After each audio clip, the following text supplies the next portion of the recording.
4 वाटी थालीपीठ भाजणीच्या पिठामध्ये आळूची पानं स्वच्छ धुवून बारीक चिरून टाकलेले आहेत. त्यानंतर बारीक चिरलेली कोथिंबीर वापरलेली आहे, कांदा वापरलेला आहे, आलं लसणाची पेस्ट, चवीपुरतं मीठ, त्यानंतर हळद आणि हिंग,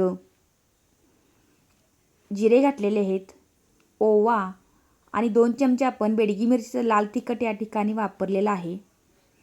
त्यानंतर 3 चमचे आपण दही वापरलेलं आहे. दह्याऐवजी तुम्ही लिंबूचा वापर देखील करू शकता.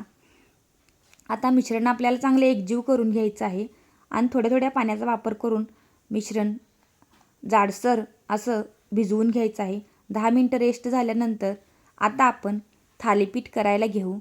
पांढऱ्या शुभ्र कपड्यावरती आपण आता थालीपीठ थापून घ्यायचं आहे. सर्वत्र एकसारखं थापून घ्या आणि त्यानंतर त्याच्यावर छिद्रे पाडून घ्या आणि वरून तीळ लावून घ्या. आता आपण थालीपीठ चांगलं खरपूस भाजून घ्यायचं आहे. थोडंसं तेल घाला, पुन्हा झाकण लावा.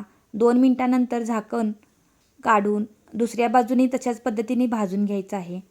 तुम्ही बघू शकता किती छान भाजले गेलं आहे थालीपीठ. अशा पद्धतीने आपले थालीपीठ तयार झालेले आहेत. व्हिडिओला लाईक करा, शेअर करा, चॅनलला सबस्क्राईब करा. धन्यवाद.